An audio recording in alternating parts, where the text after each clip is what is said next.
জয় গৌর, জয় নিতাই। আজ 13ই আষাঢ় 1432 ও 28শে জুন 2025 শনিবার। আজ আমি চৈতন্য চরিতামৃত পাঠ করছি। আমি পাঠ করছি চৈতন্য চরিতামৃতের মধ্যলীলা প্রথম খণ্ড, ষষ্ঠ পরিচ্ছেদ, সার্বভৌম ভট্টাচার্যের, হরে কৃষ্ণ, সার্বভৌম ভট্টাচার্য উদ্ধারের শ্লোক 1 থেকে 12।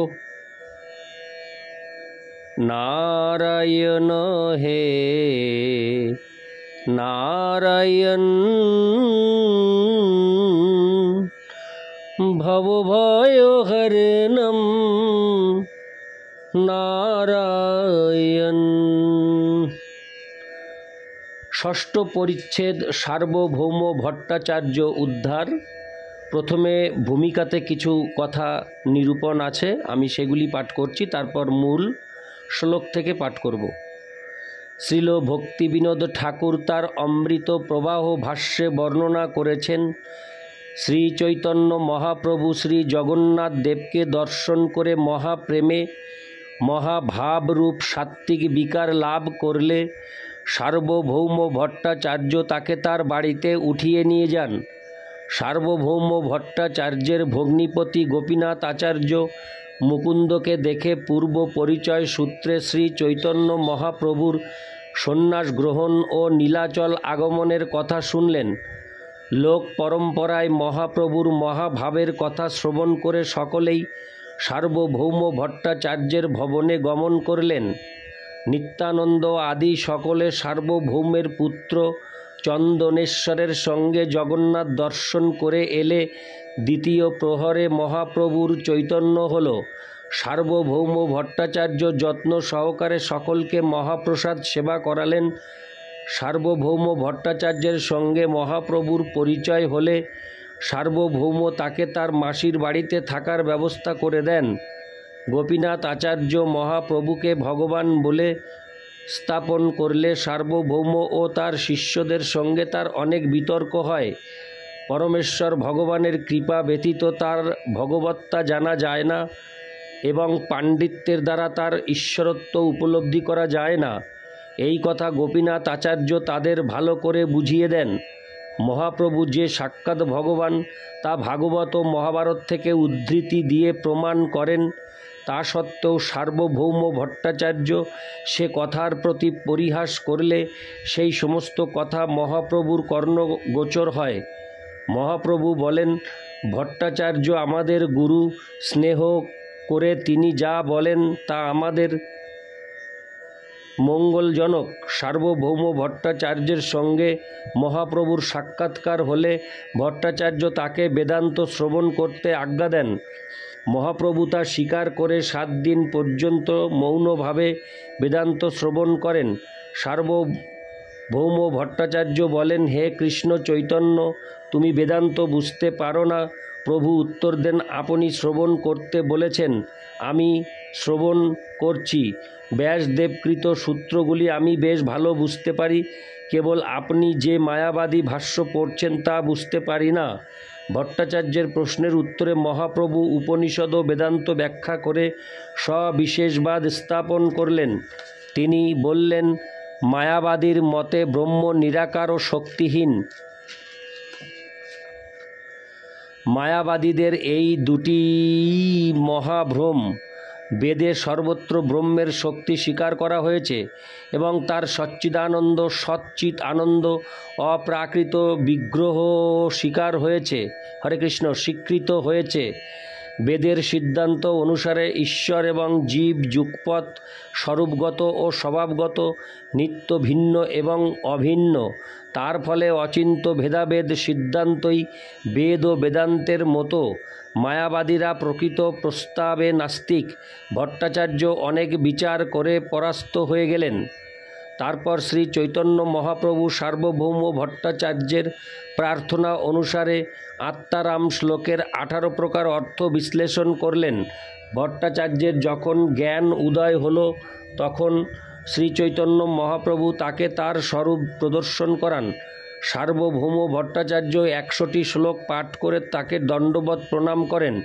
প্রভুর অলৌকিক কৃপা দেখে গোপীনাথ প্রভৃতি সকলেই আনন্দিত হলেন। পরে একদিন মহাপ্রভু অরুণোদয়কালে শ্রী জগন্নাথ দেবের দর্শন করে জগন্নাথের প্রসাদ নিয়ে ভট্টাচার্যকে দিলেন। ভট্টাচার্য তখন মতবাদজনিত জাড্যশূন্য হয়ে পরমানন্দে মহাপ্রসাদ প্রাপ্ত হলেন। আর একদিন সার্বভৌম ভট্টাচার্য ভক্তির শ্রেষ্ঠ সাধনাঙ্গ জানতে ইচ্ছা করলে মহাপ্রভু তাকে নাম সংকীর্তন করতে উপদেশ দেন। আর একদিন সার্বভৌম ভট্টাচার্য তত্ত্বেহনুকম্পাং শ্লোকের শেষ অংশে মুক্তিপদের পরিবর্তন করে ভক্তিপদে এই শব্দটি প্রয়োগ করে মহাপ্রভুকে শোনালেন। মহাপ্রভু বললেন, শ্রীমদ্ ভাগবতের পাঠ পরিবর্তনের কোনো প্রয়োজন নেই। মুক্তিপদ শব্দে কৃষ্ণকে বোঝায়। সার্বভৌম ভট্টাচার্য শুদ্ধ ভক্তির পাত্র হয়ে বললেন, যদিও মুক্তিপদ শব্দে কৃষ্ণ এই অর্থ হয়, তথাপি আশ্লিষ্য দোষে মুক্তিপদ শব্দটি ব্যবহার করতে রুচি হয় না। ভক্তিপদ বললে ভক্তের বড় সুখ হয়। সার্বভৌম ভট্টাচার্যের মায়াবাদ থেকে নিস্তারের কথা শুনে নীলাচলবাসী পণ্ডিতেরা শ্রীচৈতন্য মহাপ্রভুর শরণাগত হন। শ্লোক 1। নৌমি তং গৌরচন্দ্রং য কুতর্ক কর্কশাশয়ম সার্বভৌমং সর্বভূমা ভক্তি ভূমানমাচরৎ। অনুবাদ: আমি পরমেশ্বর ভগবান শ্রী গৌরাঙ্গকে আমার সশ্রদ্ধ প্রণতি নিবেদন করি, যিনি কুতর্ক কর্কশ হৃদয় সার্বভৌম ভট্টাচার্যকে এক মহান ভগবদ্ ভক্তে পরিণত করেছিলেন। ইতি শ্লোক 1। শ্লোক 2। জয় জয় গৌরচন্দ্র জয় নিত্যানন্দ, জয়াদ্বৈত চন্দ্র জয় গৌরভক্তবৃন্দ। শ্লোকার্থ: শ্রী চৈতন্য মহাপ্রভুর জয়, শ্রী নিত্যানন্দ প্রভুর জয়, শ্রী অদ্বৈত আচার্য প্রভুর জয় এবং শ্রী চৈতন্য মহাপ্রভুর সমস্ত ভক্তবৃন্দের জয়। ইতি শ্লোক 2। শ্লোক 3। আবেশে চলিলা প্রভু জগন্নাথ মন্দিরে, জগন্নাথ দেখি প্রেমে হইলা অস্থিরে।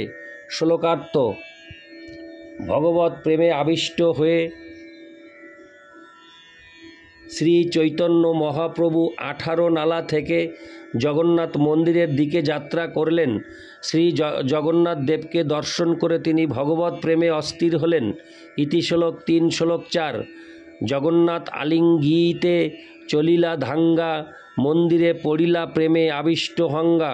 শ্লোকার্থ: জগন্নাথ দেবকে দর্শন করে শ্রী চৈতন্য মহাপ্রভু তাকে আলিঙ্গন করতে দ্রুত ছুটে গেলেন, কিন্তু তখন তিনি প্রেমাবিষ্ট হয়ে মূর্ছিত হয়ে ভূপতিত হলেন। ইতি শ্লোক 4। শ্লোক 5।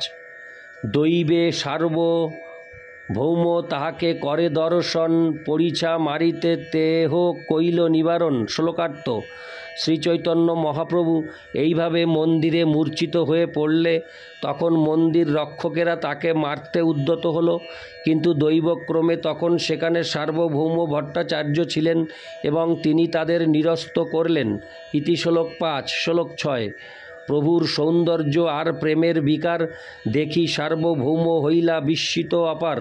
শ্লোকার্থ: শ্রী চৈতন্য মহাপ্রভুর সৌন্দর্য এবং প্রেম বিকার দর্শন করে সার্বভৌম ভট্টাচার্য অত্যন্ত বিস্মিত হলেন। ইতি শ্লোক 6। শ্লোক 7। বহুক্ষণে চৈতন্য নহে ভোগের কাল হইল, সার্বভৌম মনে তবে উপায় চিন্তিল। শ্লোকার্থ: বহুক্ষণ শ্রী চৈতন্য মহাপ্রভুর চেতনা ফিরে এলো না। ইতিমধ্যে শ্রী জগন্নাথ দেবকে ভোগ নিবেদনের সময় হলো। তখন সার্বভৌম ভট্টাচার্য মনে মনে একটি উপায় চিন্তা করলেন। ইতি শ্লোক 7। শ্লোক 8। শিষ্য পরিছা দ্বারা প্রভু নীল বহঙ্গা, ঘরে আনি পবিত্র স্থানে রাখিল সোয়াঙ্গা। শ্লোকার্থ: তার কয়েকজন শিষ্য এবং মন্দিরের কয়েকজন রক্ষীদের দিয়ে তিনি শ্রী চৈতন্য মহাপ্রভুকে বহন করে তার বাড়িতে নিয়ে এলেন এবং একটি পবিত্র স্থানে তাকে শুইয়ে রাখলেন।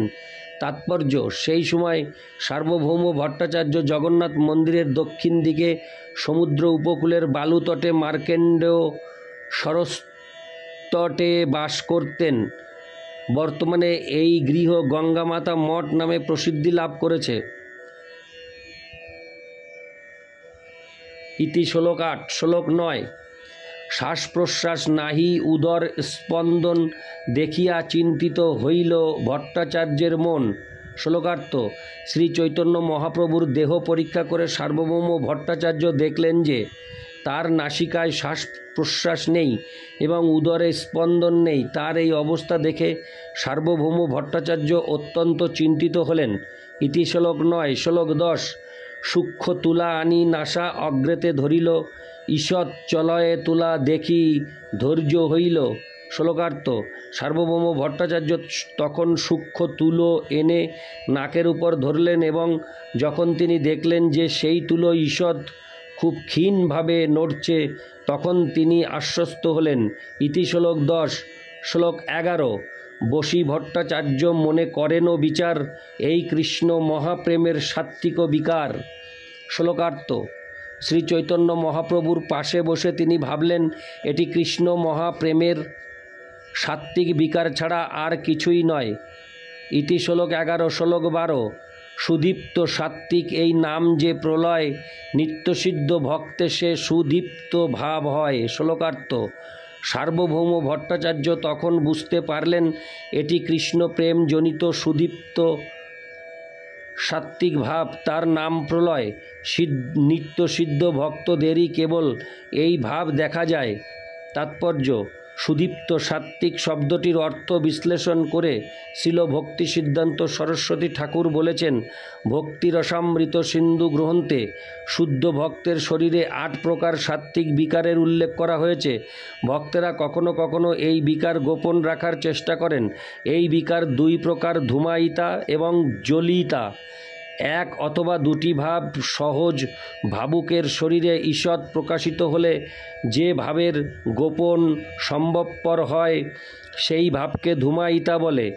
এককালে 2টি বা 3টি সাত্ত্বিক ভাব প্রকাশমান এবং কষ্টে তা সংগোপন সম্ভব হলে তাকে জ্বলিতা বলে। 3, 4 বা 5টি প্রৌঢ় ভাবের এককালীন উদয়ে তাদের সংবরণ করার চেষ্টা বিফল হলে ভাবজ্ঞ ধীরগণ তাকে দীপ্তা বলেন। এককালে 5, 6টি অথবা 7 হরে কৃষ্ণ এককালে 5, 6টি অথবা সকল ভাব প্রকাশিত হয়ে প্রেমের পরমোৎকর্ষতায় আরোহণ করলে তাকে উদ্দীপ্ত বলে। উদ্দীপ্ত ভাবসমূহের প্রকার ভেদে কোনো কোনো স্থলে সুদীপ্ত বলে আখ্যাত হয়। সাত্ত্বিক ভাবসমূহ কোটি গুণিত হয়ে পরমোৎকর্ষতা লাভ করলে যখন প্রেম পরাকাষ্ঠা সুন্দর রূপে প্রকাশ পায় তখন সুদীপ্ত সংজ্ঞা লাভ করে। নিত্যসিদ্ধ ভক্ত বলতে ভগবানের নিত্য পার্শ্বদকে বুঝায়। এই ধরনের ভক্তেরা দাস্য, সখ্য, বাৎসল্য অথবা মধুর এই 4 ভাবে ভগবানের সান্নিধ্য উপভোগ করেন। ইতি শ্লোক 12।